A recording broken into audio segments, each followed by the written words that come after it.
Hey everyone, Anton here. I'm back from Vegas. We're back in Austin. No blue wall this time. This is my actual office within the office. And for anyone wondering, the Coldplay show was actually really good, and I did come home up money from blackjack. So all in all, a good trip.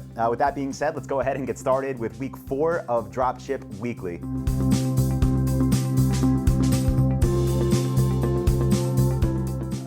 Okay, so this week I want to start it off a little differently, and I actually want to just call out some people and thank them for being really valuable members of the community. Now, this is the forum for Dropship Lifestyle students, and basically it gives us a list of popular contributors every week. These are the people that are sharing a lot of value, getting a lot of likes on their comments. So thank you to Mike D, thank you to Shannon, thank you to Michael Coughlin, thank you to Johnny, thank you to Isaac. Really do appreciate you guys sharing value and giving back to the community by answering so many questions. So thank you guys, I really do appreciate it. Next, I want to really say congratulations to Preston, but also make some comments on this. So this post is from our forum once again, and the title is How I Handled a $57,000 Order. Yes, $57,000, Preston, that's awesome, congratulations. And I just wanted to make comments on this. So Preston owns a dropship store, just like all of us. He had a business contact him, and they said they want to buy multiple pieces of a product, basically. The order total came out to almost $60,000, and Preston put together an invoice, sent it to them, and basically what happened, which always happens when you're selling B2B, is that they wanted to make a deposit rather than paying 100% up front. It's totally normal. That's the way business-to-business sales work. But Preston, being a little bit nervous that it's that much money, didn't want to actually have to lay out cash of his own, right? There's risk involved. There 100% is. Even though you could be selling to an established business, there's always risk when you're putting your capital out there. So Preston was asking basically for feedback on how he handled this. And what he did was reach out to the supplier, tell them about this potential order, and then have them take on the risk. So the way that he did that is by earning a commission for referring this huge $57,000 order to the supplier. Now, the one thing that I'll comment on this, well, let me say two things. One is that I do think asking for a commission and letting the supplier take on that risk is a great idea if you're not comfortable with that kind of tolerance, putting that much cash out there. So I do think that's totally fine. You didn't do anything wrong there. My one piece of advice would be that you should have asked for a higher commission. So if you want to read this thread, guys, I'll link to it. It's a great thread. It's like a 10, 15-minute read, so I'm not going to share too much. But Preston got a commission for referring the sale. I think you could have got a lot more, probably double. But either way, great job. That's a nice payday. And yeah, you did well. I think when you compare it to the risk for not being comfortable with that amount of money being laid out versus easy money, you did the right thing with easy money. I do wish you would have asked for a little more, but either way, good job and congratulations on a massive, massive sale. This is from Ronnie, and Ronnie said, would anyone recommend Salehoo for sourcing dropshippers? So Salehoo is a supplier directory. You pay them a yearly fee. They give you a list of companies that are mostly dropshippers, right? Here's the problem with that. I've signed up for it. I think I still probably have an account. It's not worth it. Your best bet to find suppliers is do what we teach in Module 2. I will link to that. Go out there, do the research yourself. The suppliers are not going to charge you any money. You're going to find a lot more than you would somewhere like Salehoo or any other supplier directory. And the ones that you find when you do research yourself are the real type of suppliers we want. They're not the middlemen that call themselves dropshippers. They're the real deal. They're companies that manufacture and produce products that look for people like us to sell their products. So don't sign up for it. It is a waste of money. It's not going to help your business. That's the bottom line.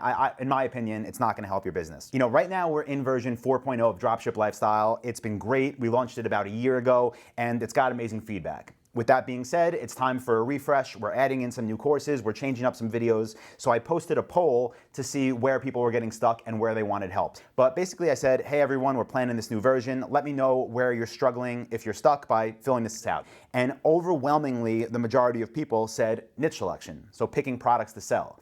Now, listen, I get that it's scary, and I get that you see some people succeeding right away.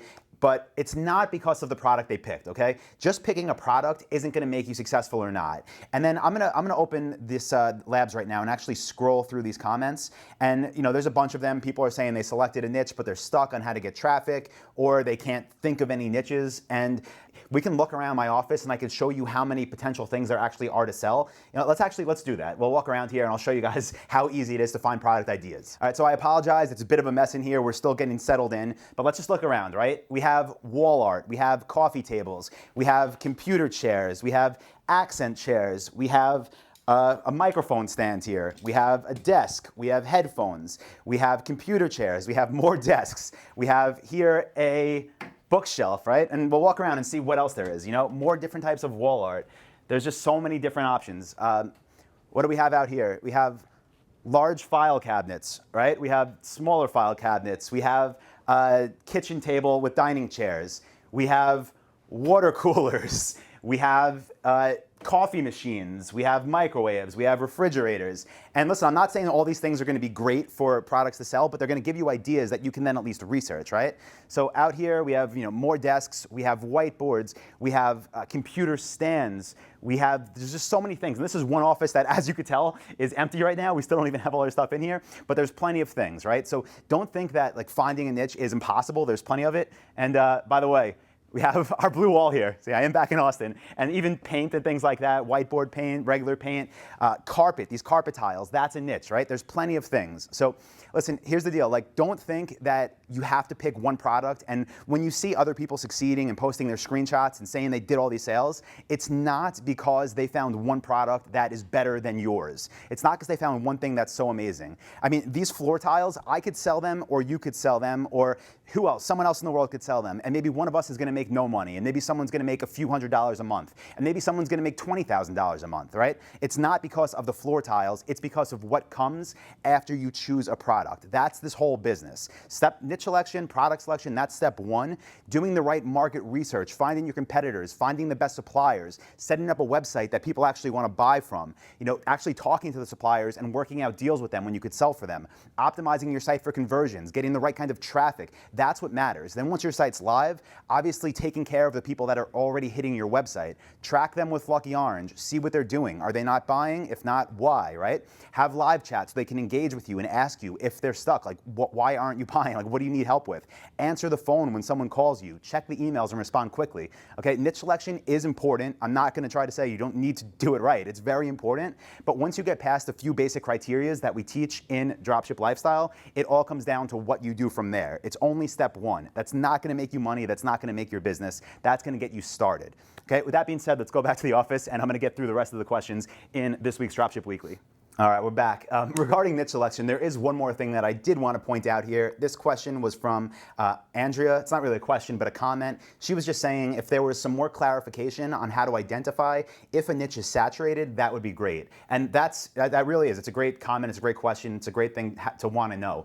Here's my opinion on that, right? Something like desks. There are hundreds of different suppliers that you could sell for, and there's lots of different websites that sell desks, right? Does that mean the niche is too saturated? In my opinion, it does not, okay?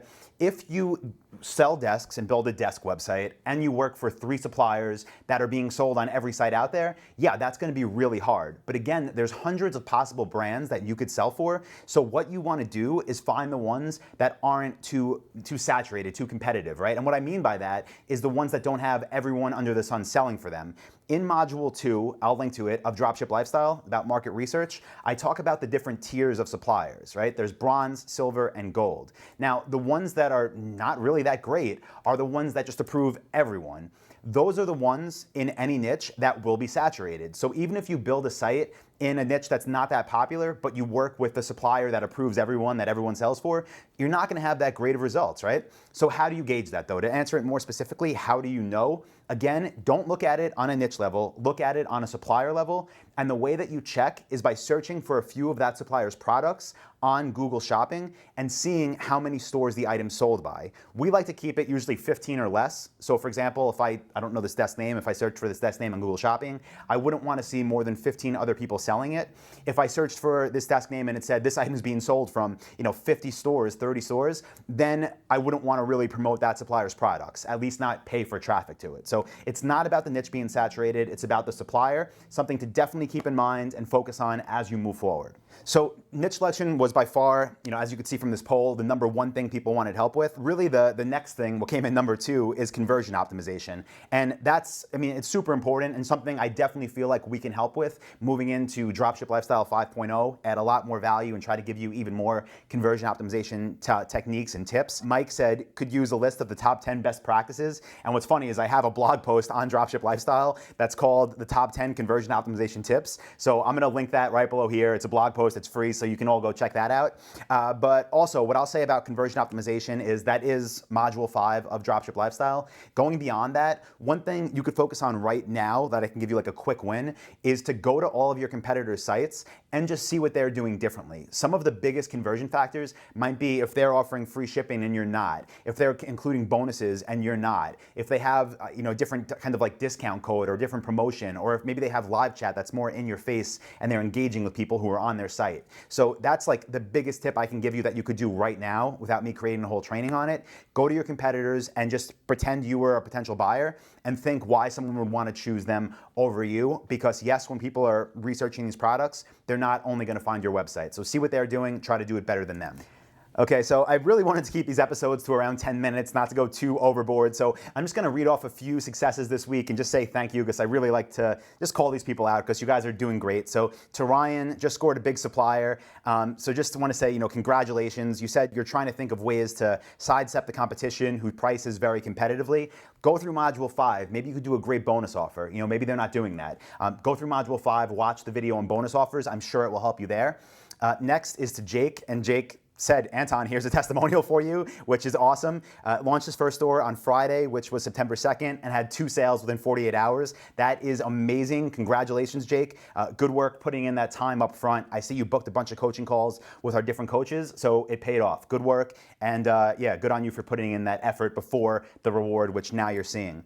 Next is from Amanda, and Amanda said she doesn't share updates very often, but she just got approved her first supplier and thought it was worth celebrating. Well, I do too. Congratulations. You got to start somewhere, and that first approval is huge. So good job, Amanda. Next, we have Heather, and I loved this. Heather said, good news and bad news. Bad news is I got woken up at 5:30 a.m. The good news, it was from the cha-ching sound of the Shopify app, letting her know she got her first sale. So awesome. Love making money when you sleep, especially when it's your first sale. Congratulations, Heather. And last one is from Mike Scott. Mike, great job. Got 2 sales within an hour of one another, has a goal this month for 10,000 in sales. The stretch goal is 20,000, and he's off to a great start with 2 orders day 1 for almost $1,600. So congratulations, Mike. Thank you again for everyone that asks questions so I can actually create these videos. Thank you for everyone that answers questions in labs and on the forum and on YouTube or Facebook, wherever you're watching this. So really do appreciate you guys. Keep the questions coming so we can keep these episodes coming. And yeah, if anyone might benefit from this video or the other ones, please just tag them in this video or send them a link and share it on Facebook maybe if you know anyone that would benefit. So thanks again, guys, and I will see you next week for episode 5 of Dropship Weekly. Talk to you soon.